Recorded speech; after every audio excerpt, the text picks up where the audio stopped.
প্রতিদিন তো আর সবার সাথে ফুচকা খাওয়ানো যায় না। এক এক দিন এক একজনের সাথে যাবেন? হ্যাঁ, এক এক দিন বলতে কি এটা একটা টাইম করে নিতে হয়। হুট করে এই চলেন আমি আপনার সাথে ফুচকা খেতে যাবো তা তো হয় না। টাইম শিডিউল করবেন যে আজকে তোমার সাথে, কালকে তোমার সাথে, না এরকম এরকম করবেন। হলে তো আর হবে না, আমি 12 ভাতারি হয়ে গেলাম। না, ফুচকা খাওয়া মানে যে অন্য কিছু হয় না, ফুচকা খাবেন, কথা সবার বলবেন। মাইন্ড তো আর এক না। সবাই মনকে আজকে এই যে প্রতিবেশীরা, এলাকার প্রতিবেশীরা আজকে আমাকে দেখতেছে একটা ছেলের সাথে আমি বাইরে যাচ্ছি, কালকে আবার আরেকটার সাথে, আরে এই মেয়েটার সাথে দেখলাম গতকালকে একজন, আজকে আবার আরেকজন, মানে তার আমার মনে হয়তো ভালোটা, তাদের মনে হয়তো খারাপটা ঘোরাঘুরি করতে পারে না। আমরা এর আগে অভিযোগ শুনছি ফারজানা আপুকে নাকি অনেকেই ডিস্টার্ব করে, উনি নাকি খাইতেও পারে না, ঘুমাইতেও পারে না, এই না ফোনের কারণে। হ্যাঁ সত্যি, ইমুটা একবারই কোম্পানি ব্লক করে মানে দিয়েছে। ফোনের কারণে, যে ওনার ফোনে এত ফোন আসে ইমুতে, এই জন্য ইমু কোম্পানি ফারজানা আপুর নাম্বারটাই ব্লক করে দিয়েছে, ইমুটাই ব্লক করেছে, যে আপনার ফোনে এত অতিরিক্ত ফোন আসার কারণে আমরা। নর্মালি কল আসে, হোয়াটসঅ্যাপে আসে, কিন্তু ইমুটা ব্লক করে দিয়েছি। ইমুতে বেশি কল দিত, ওই যে ফ্রি, ইমু তো ফ্রি, টাকা লাগে না, পয়সা লাগে না আসলে অনলাইনে। ফোন দিয়ে আপনাকে কি বলি শুনি, আমরা একটা দুইটা একটু মানে এক দুইটা এক্সপিরিয়েন্স, অভিজ্ঞতা আমাদের সাথে একটু শেয়ার করলে ভালো হয়। ফোন দিয়ে তো অনেকে অনেক কথা বলে, ভালো বলে খারাপও বলে। এর ভিতরে ভালো একটা বলেন আর খারাপ একটা বলেন। ভালোটা হলো, হ্যাঁ আপু কেমন আছেন, ভালো আছি, ফ্যামিলি কে কে আছে এগুলো জিজ্ঞাসা করে, কোথায় থাকি, ঠিকানা, আমার নাম্বারটা কোথায় পাইছেন জিজ্ঞাসা করে, বলে ইউটিউবে না হয় ফেসবুক পেজে। আমি কি হ্যাঁ ওখানে দিয়েছি, আপনারা চাইছেন অবশ্যই দিয়েছি, আপনাদের জন্যই দেওয়া নাম্বারটা, বলেন।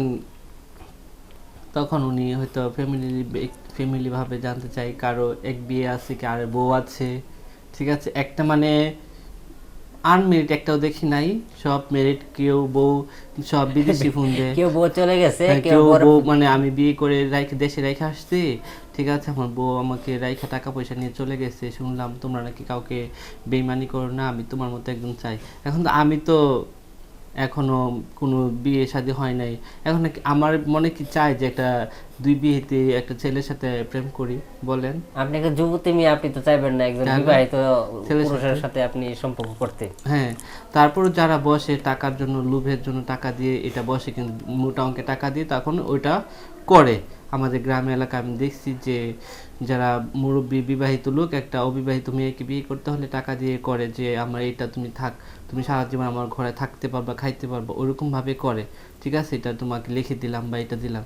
কিন্তু ওরকম না, মানে এরকম, মানে সবাই এরকম কমেন্ট করতেই থাকে, মানে একজন যে অবিবাহিত ছেলে আমি স্মার্ট দেখতে পাই না। তা ফারজানা আপু ভিডিওর মাধ্যমে কিন্তু দর্শকদের উদ্দেশ্যে একটা বার্তা দিছে যে আমি যার সাথে কথা বলবো সে অবিবাহিত, হতো বিবাহিত কারোর সাথে কথা বলবো না, বা তার সাথে কথা বলার কোনো সময় সম্পর্ক হবে না। বাচ্চা, 2-3 বাচ্চা আছে, বলে যে আমি বাচ্চা রেখে আমার বউ চলে গেছে টাকা পয়সা নিয়ে, আমি বিদেশে চলে আসছি, আমার 2 বাচ্চা, কেউ 3 বাচ্চা, কেউ 4 বাচ্চা, কারো 1 বাচ্চা বাসায় রাইখা টাকা পয়সা নিয়ে চলে গেছে, আমার সাথে ধোকা দিছে, তুমি আমার বাচ্চার মা হবে, ঠিক আছে, আমি আর বাচ্চা কাচ্চা নিব না, একটা বাচ্চা তুমি মানুষ করবে, তোমার কাছে রাখবো, তুমি দেখাশোনা করবে। মানে আপনি ভিডিওর মাধ্যমে এই বার্তাটা দিলেন যে আমি বিবাহিত কারোর সাথে সম্পর্ক করতে চাই না, তারা আমাকে ফোন দিবেন না, এরকম? না না না, এরকম সেটা আমি বলিনি, তারাও ফোন দেখ, সমস্যা নাই। বিবাহিত অবিবাহিত যে ফোন দিবে না, বিবাহিত যে ফোন দিবে, এটা কোনো লেখা নাই। হ্যাঁ, তারাও ফোন দিতে, সবাই ফোন দিতে পারবে, সবার সাথেই কথা বলবো, কোনো সমস্যা নেই, কিন্তু সবাইকে তো মনে মানুষ বানানো এখন যায় না। আপনি তো ভালো দিকটা বললেন, এখন খারাপ দিকটা একটু বলেন, যে আপনার সাথে ফোন দিয়ে খারাপ কি কথাটা বলে।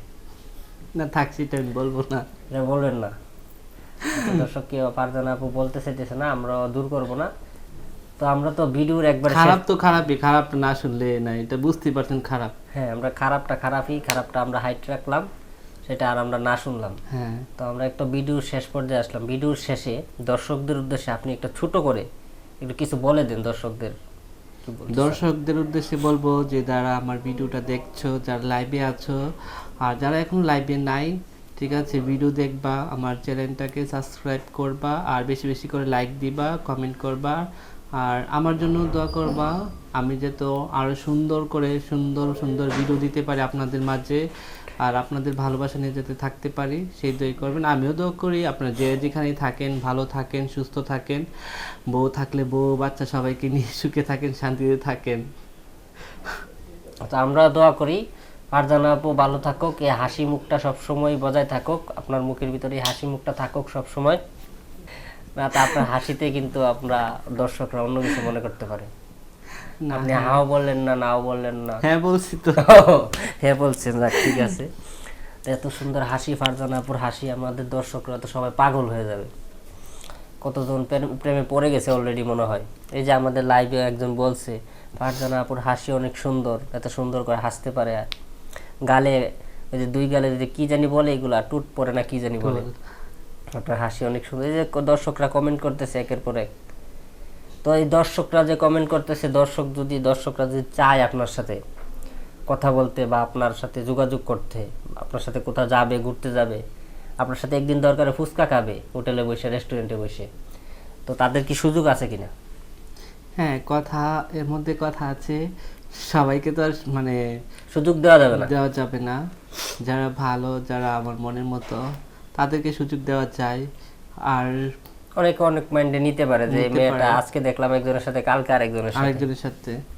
তো যে কোনো একজনের সাথে, যার সাথে ঘুরতে যাবেন, ফুচকা খেতে যাবেন, মনের লেনদেন করবেন, সব একজনের সাথেই করবেন। একজনটারে এত মানুষের ভিতরে একজনটাকে কিভাবে বেছে নেবেন?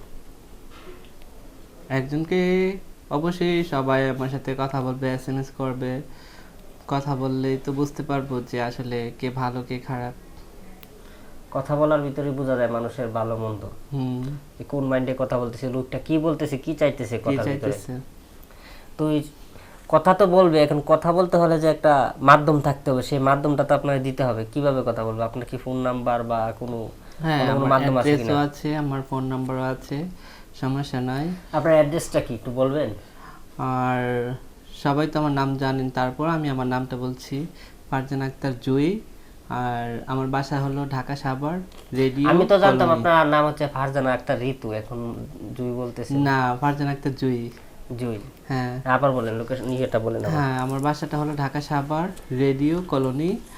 আর যারা আমার সাথে কন্ট্রাক্ট করতে চাও, কথা বলতে চাও, তাদের জন্য নাম্বারটা অবশ্যই দিতে পারে, কিন্তু ডিস্টার্ব করা যাবে না। আর আগে একটা নাম্বার দিয়েছে, এটা আপনারা ইমোতে কল দিতে দিতে ইমো কোম্পানি ব্লক করে দিয়েছে, এটাতে এখন আর ইমোতে কল আসে না। হ্যাঁ, আর যেহেতু আপনারা বারবার রিকোয়েস্ট করতেছেন, চাইতেছেন, অবশ্যই আমি নতুন নাম্বার নিছি, নতুন নাম্বার দিয়ে দিব, সমস্যা নেই। কন্ট্যাক্ট করতে পারবেন, আমার ঠিকানাও বলে দিচ্ছি, দেখাও করতে পারবেন, সমস্যা নেই। আর আমার নাম্বারটা হলো 01919410131। আমি আবার বলে দিচ্ছি। আজকের মতো এখান থেকে বিদায় নিলাম। দর্শকরা সবাই ভালো থাকবেন, আর ফারজানা আপু ভালো থাকবেন। হ্যাঁ, সবাই ভালো থাকবেন। আল্লাহ হাফেজ। বাই, আল্লাহ।